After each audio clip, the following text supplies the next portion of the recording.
It was one of those slow afternoons where the sun hung heavy in the sky, and the air felt thick with summer heat, the kind of day where most folks stayed indoors, fans whirring, iced tea sweating on the table. But not everyone had that luxury. Some people still had to run errands, pick up supplies, or just grab a cold drink before heading back to work.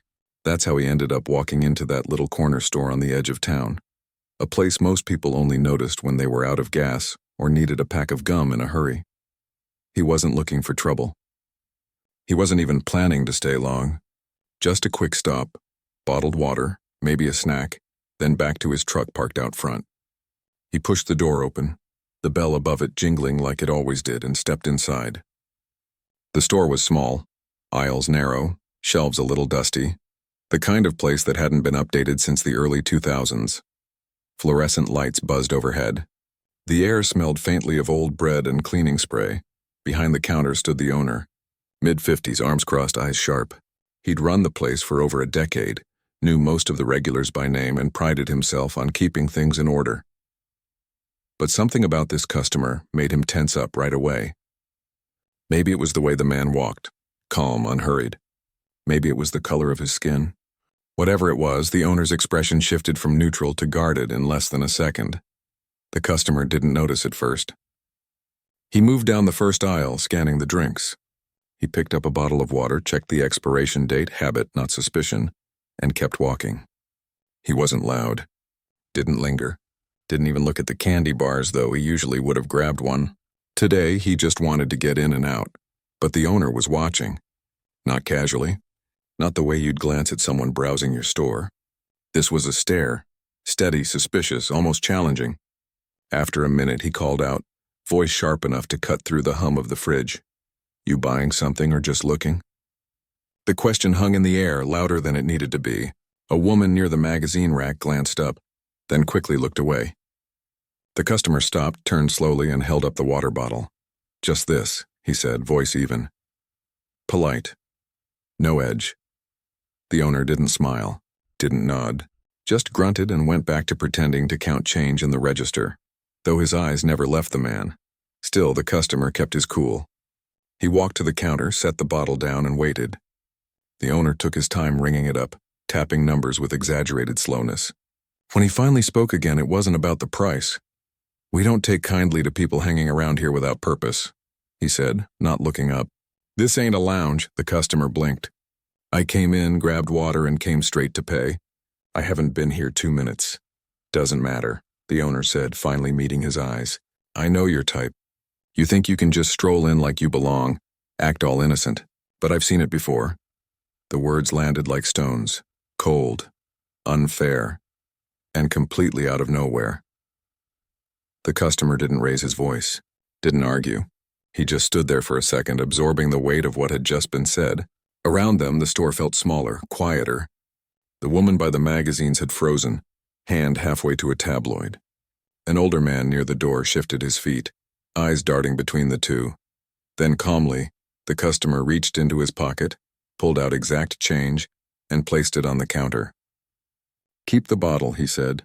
"I don't want it anymore." He turned and walked out. The bell jingled again as the door closed behind him.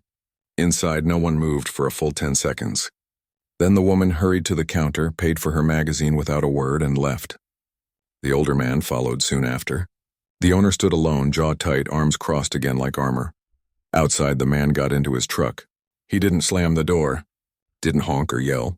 He just sat there for a moment, hands on the wheel, breathing. The heat pressed against the windows.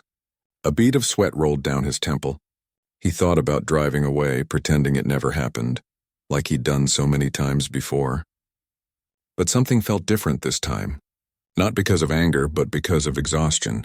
The kind that builds up over years of being treated like you're a problem just for existing in public space. He pulled out his phone. Not to call anyone, not to post anything, just to check the time. That's when he noticed the teenager standing near the bus stop across the street. She was holding her phone up, screen facing the store entrance. Their eyes met for a second. She gave a small, almost imperceptible nod. He didn't know it yet, but she'd recorded the whole thing. Back inside the store, the owner wiped down the counter with more force than necessary. He told himself he'd done the right thing, that he was protecting his business. That people like that, they always cause trouble eventually. He replayed the interaction in his head, editing it to fit the story he wanted to believe. That he was the victim here, the one under threat. But the truth was already slipping out of his control. By evening, the video was circulating in local group chats. At first, just a few shares. Did you see what happened at Miller's Corner? Then more. A teacher sent it to her book club. A mechanic showed it to his crew during lunch. Someone posted it in the town's community forum with a simple caption. This happened today. In our town. People who'd had similar experiences started speaking up. Not with rage, but with quiet recognition. That's happened to me too. I stopped going in there last year. My cousin was followed around like a thief just for buying batteries. The store owner had no idea.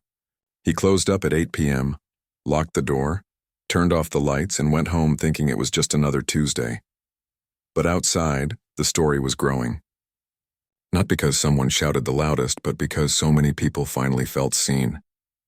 And when enough people say, "Me too," silence starts to crack. The man who left without his water. He went home, washed his face, ate dinner with his family, and didn't mention what happened.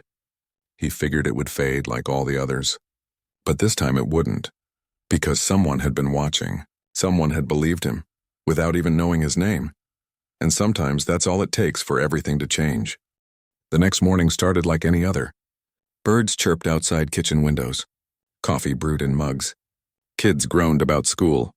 But beneath the surface of that ordinary Wednesday, something quiet and powerful was already moving through the town, like a ripple spreading across still water. It began with a single video, just under 2 minutes long, shot on a teenager's phone from across the street, shaky at first, then steady. You could hear the bell on the store door, the muffled voices inside, the sharp tone of the owner's words. And then the man walking out, calm, silent, carrying nothing but the weight of what had just happened. The clip ended with him getting into his truck and driving away, the camera lingering on the empty parking spot like it was holding its breath. The girl who recorded it didn't post it for fame. She wasn't trying to start a movement. She just couldn't unsee what she'd seen. So she sent it to a few friends. Then one of them shared it in a local Facebook group called Neighbors Helping Neighbors. Within an hour, it had been shared over 200 times. By noon, people were talking.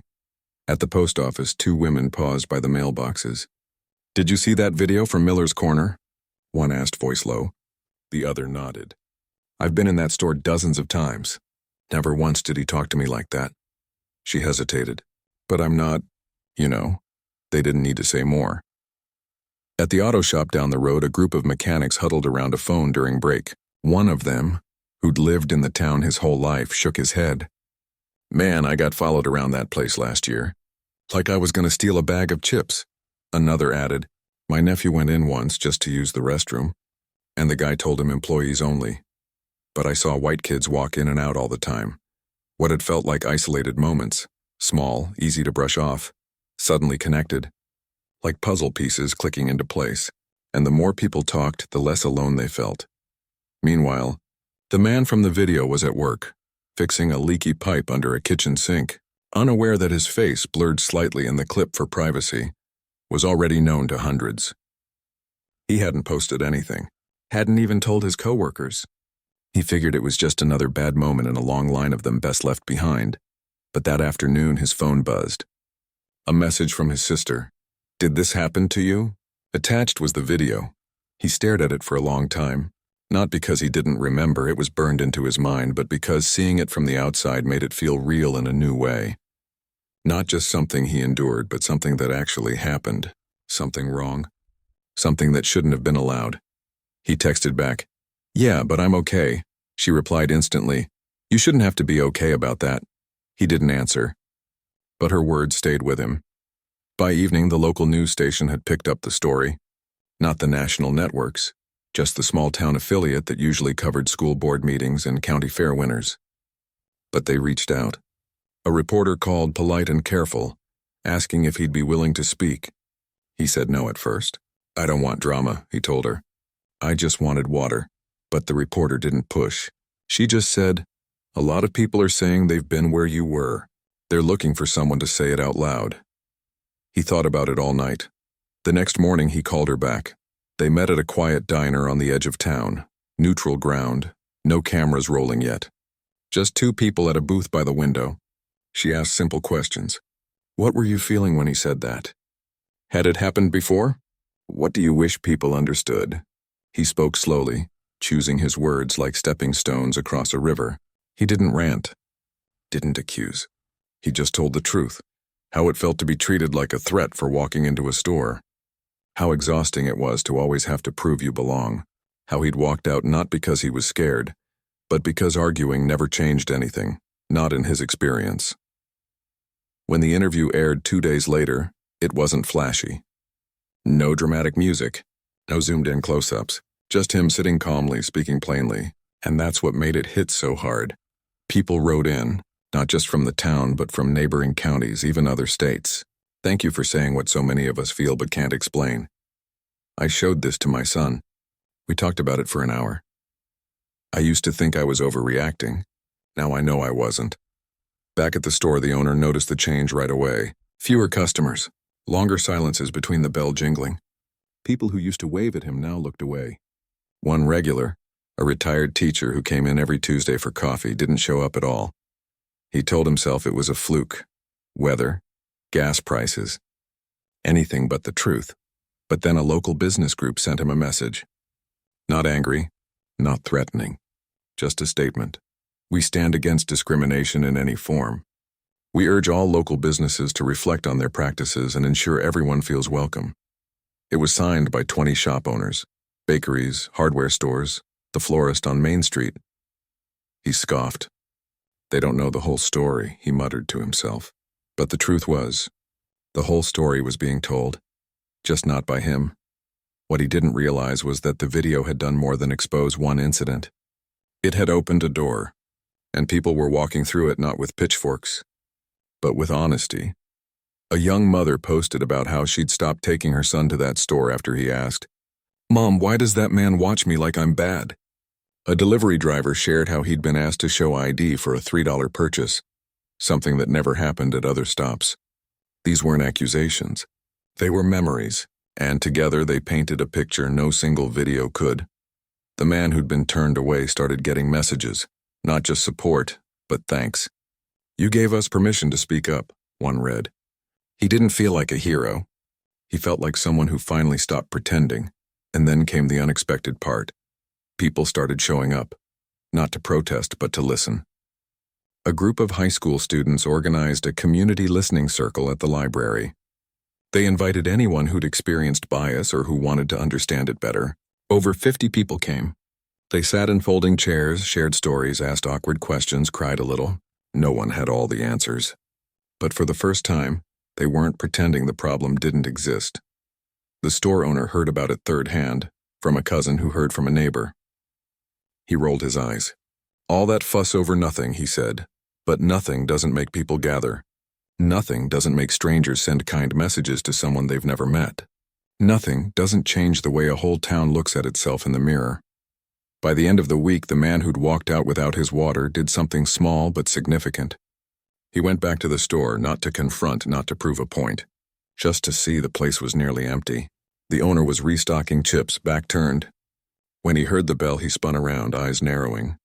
But the man didn't say a word. He just walked to the cooler, picked up a bottle of water and placed it on the counter. The owner stared. Didn't move. After a long pause, the man said, "I'm paying for this." Just like anyone else, he laid down the money, waited. Finally, the owner rang it up. No comment. No eye contact. Just a receipt sliding across the counter. The man took it, nodded once, and left. It wasn't victory. It wasn't forgiveness. It was something quieter, presence. Proof that he wouldn't be erased. And as he drove away, he knew the real story wasn't about one store or one man. It was about what happens when silence breaks and people choose to believe each other. At first, the store owner thought it would blow over. People get upset, he told himself. They post things online, make a fuss for a few days, then forget.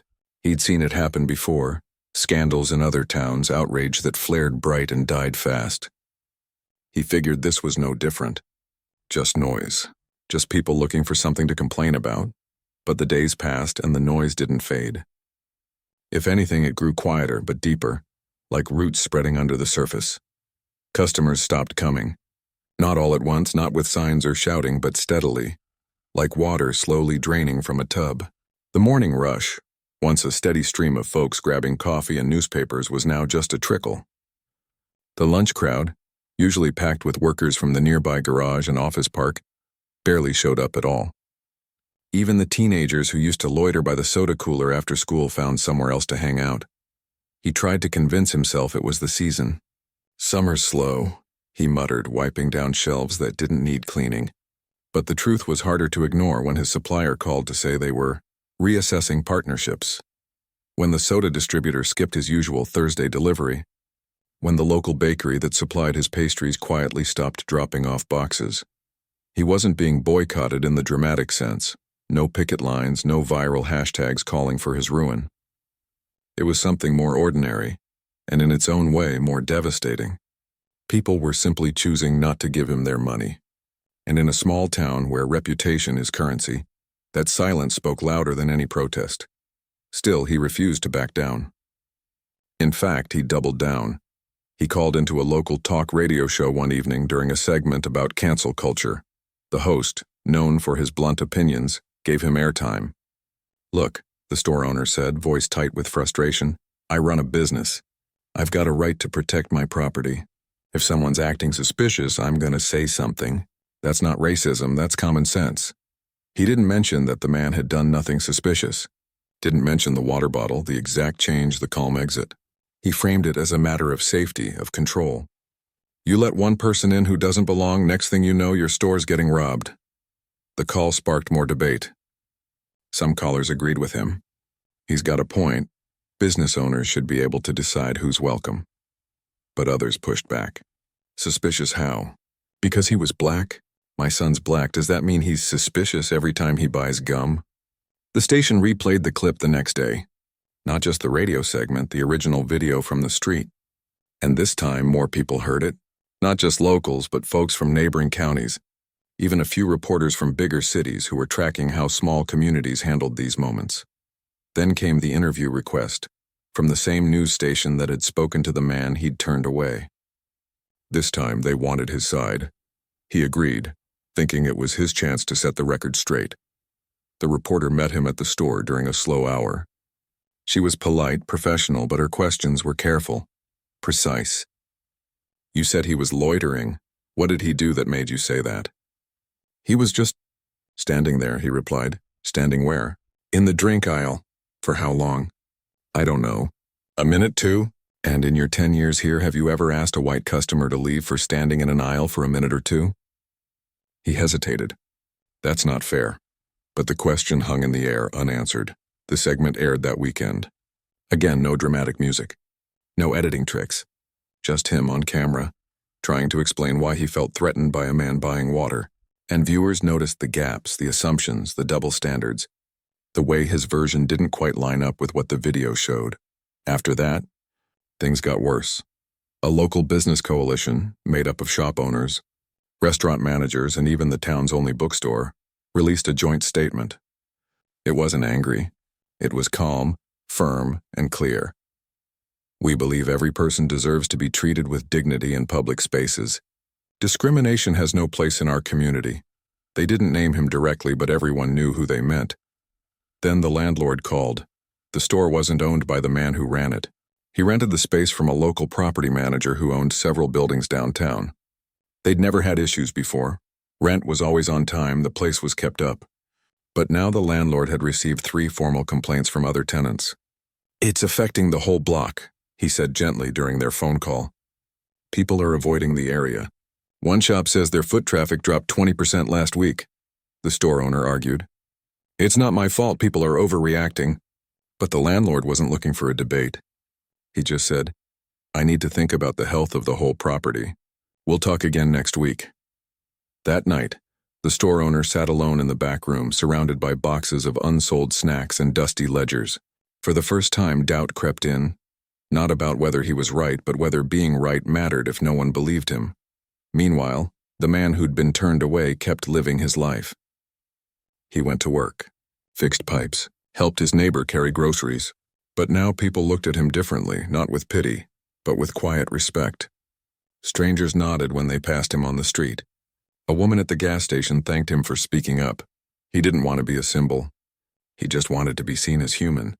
And slowly, that's what was happening. Then came the inspection. It started with an anonymous tip to the county health department. Just a short note. Store on Elm and 5th might have expired food and dirty prep areas. Standard procedure required a follow-up. So 2 inspectors showed up unannounced on a Tuesday morning. The store owner was caught off guard. He'd always passed inspections before, mostly because he kept things clean enough to avoid trouble. But this time the inspectors were thorough. They checked the cooler temperatures, flipped through delivery logs, opened every sealed package in the deli section. What they found wasn't catastrophic, but it was enough. Milk 2 weeks past its date, mold on the cheese slicer, raw chicken stored above ready-to-eat salads. Violations that on their own might have earned a warning. But given the context, the complaints, the public attention, they couldn't be ignored. The store was ordered to close for 72 hours for immediate corrections. No dramatic shutdown. No padlocks. Just a printed notice taped to the door. Temporarily closed for health compliance. But in a town already watching closely, it felt like a verdict. Customers who might have given him the benefit of the doubt now saw the notice and thought, maybe there was more going on than we knew. Even loyal regulars began to wonder, if he cut corners on food safety, what else had he been cutting corners on? The store owner scrambled. He cleaned everything, threw out expired stock, reorganized the fridge. But the damage wasn't just physical, it was trust. And trust, once broken, doesn't come back with a mop and bleach. By the end of the week, he was behind on rent, short on supplies, and running on fumes. He called his landlord again, desperate. "I fixed everything," he said. "I'll do better." The landlord listened. Then he said, "I'm sorry, but I can't renew your lease when it ends next month." The words landed like a stone in still water. He didn't argue, didn't yell. He just hung up and sat in the empty store, the silence pressing in from all sides. Outside, the town kept moving. Kids walked home from school. Cars passed by. Life went on. But inside those 4 walls, something was ending. Not with a bang, but with the quiet click of a closing door. And no one, not even him, could say it wasn't coming. Document Part 4, 1,400 words. The store didn't close overnight. It limped along for a few more weeks, windows dusty, shelves half empty, the now hiring sign long forgotten. But the energy was gone. The bell above the door barely rang anymore. Even the stray cat that used to nap by the soda cooler stopped showing up. Inside, the owner moved like a ghost. He restocked what little inventory he could afford, wiped counters that no one touched, and stared out the window at a town that no longer seemed to see him. He told himself it was unfair, that people were piling on, that one mistake shouldn't erase 10 years of hard work. But deep down, he knew it wasn't just one mistake. It was a pattern, and the town had finally noticed. His savings drained fast. Rent was due. Suppliers wanted cash up front now, no more credit. He tried posting on social media, short, stiff apologies that read more like excuses than remorse. "I never meant to hurt anyone," one said. "I was just trying to protect my business." But the comments weren't angry. They were disappointed. "Protect your business from what?" someone asked. "A man buying water?" That stung more than shouting ever could. Then came the final blow. It wasn't dramatic. No sheriff at the door, no court summons, just a certified letter from the landlord. The lease would not be renewed. The building had already been offered to a new tenant. He had 30 days to clear out. He sat at the counter, the letter in his hands, and for the first time didn't blame anyone else. Not the man who walked in that day. Not the teenager with the phone. Not even the health inspectors. He thought about all the times he'd watched someone a little too closely, followed someone down an aisle just in case, made a comment under his breath when certain customers walked in. He told himself it was caution, but now he wondered if it had just been fear, and if that fear had cost him everything. Meanwhile, the rest of the town was changing in quiet ways. The community listening circle that started at the library began meeting monthly. Not just to talk about race, but about belonging. How to make sure everyone, no matter their background, felt safe walking into any store, cafe, or park.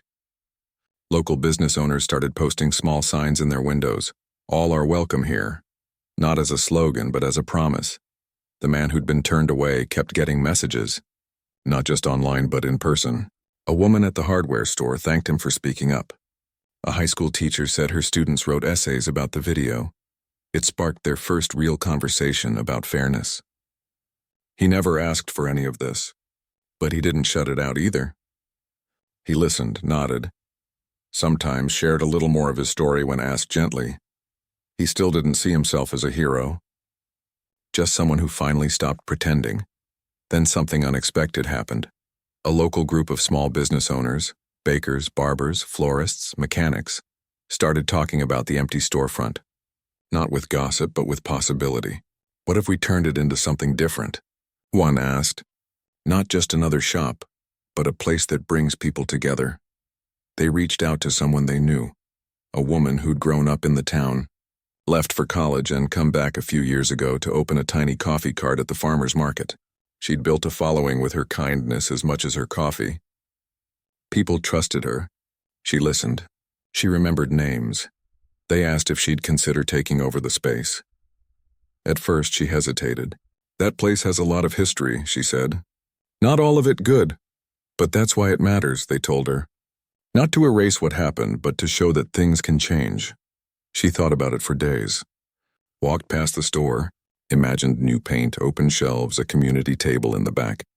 She didn't want to pretend the past didn't exist.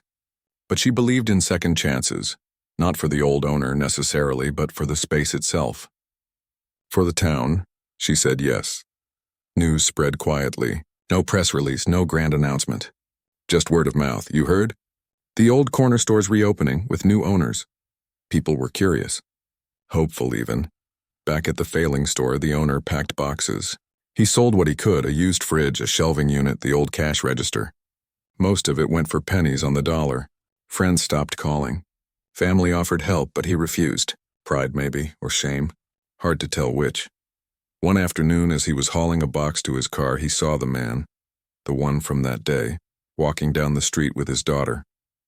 They were laughing about something, heads close together.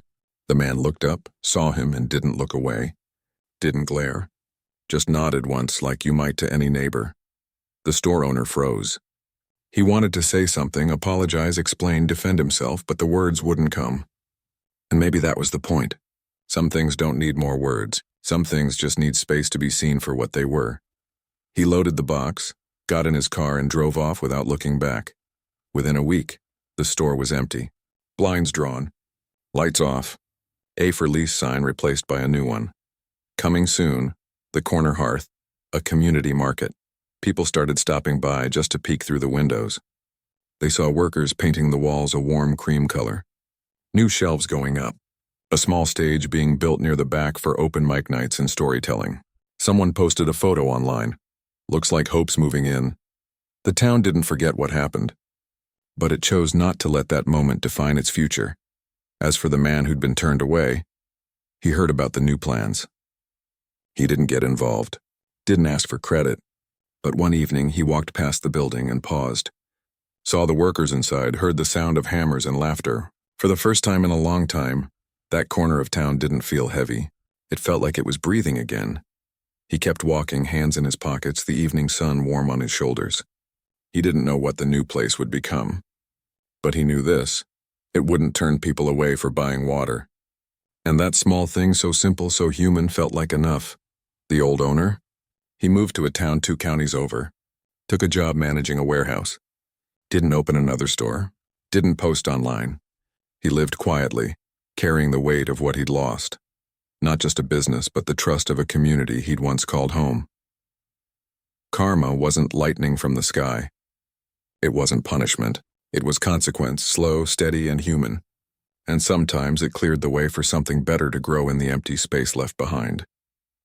Document, Part 5, 1,400 words.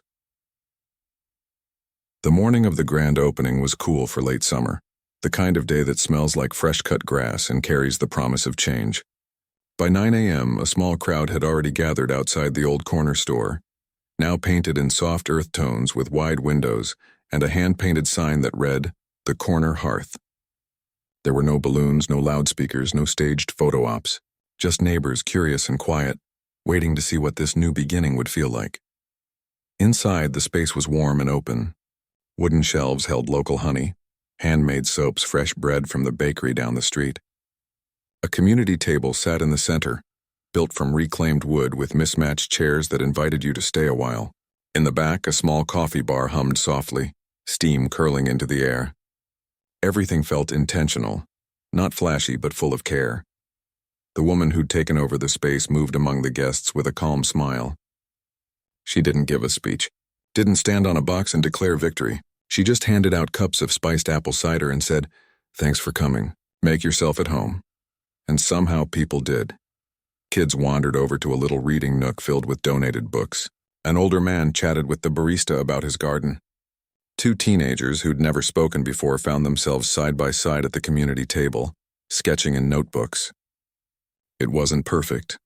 It wasn't magical. But it was real, and that made all the difference. Then just before noon he arrived. He didn't come early. Didn't seek attention. He walked up like any other customer, hands in his pockets, eyes scanning the new sign, the open door, the faces inside. For a moment he hesitated. Not out of fear, but out of something quieter. Respect, maybe, for what this place now stood for. He stepped inside. No one made a fuss. No one pointed or whispered. But people noticed. Some nodded.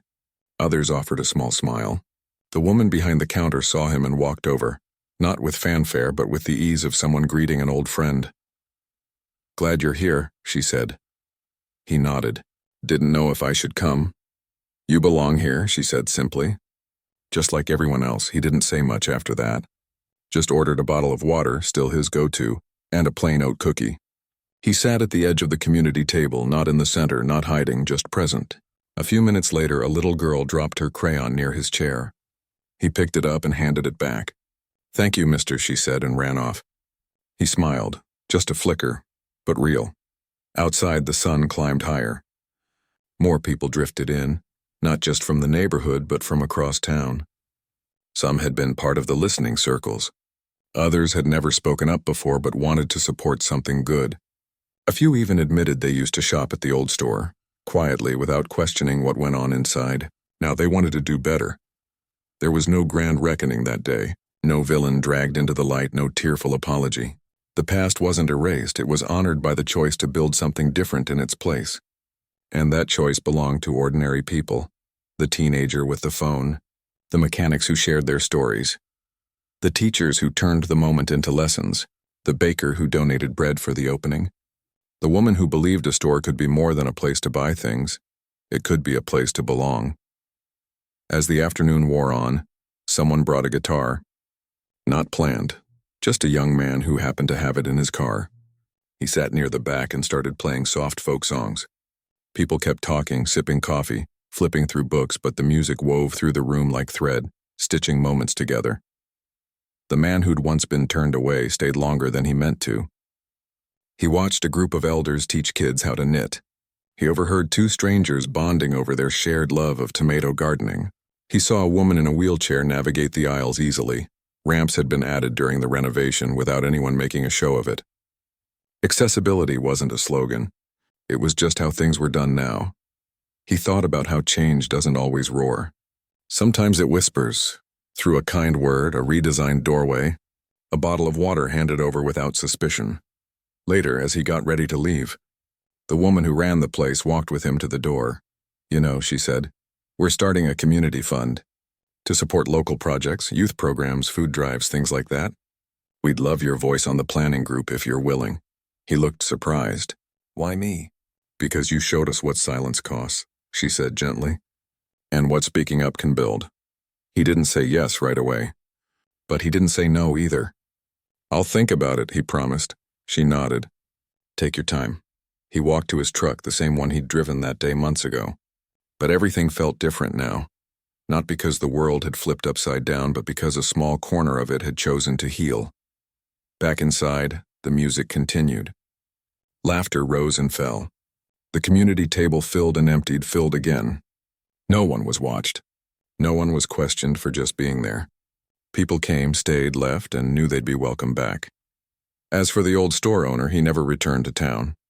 He heard about the opening secondhand, from a cousin who saw a photo online. He didn't comment, didn't react. But later that night, alone in his new apartment, he scrolled through the images. Smiling faces, open shelves, a place that felt alive. He closed his phone and sat in the dark for a long time. Not with bitterness, but with something like regret. Quiet, heavy, and honest. He wouldn't get a second chance at that store. But maybe, just maybe, he'd get a second chance at being better.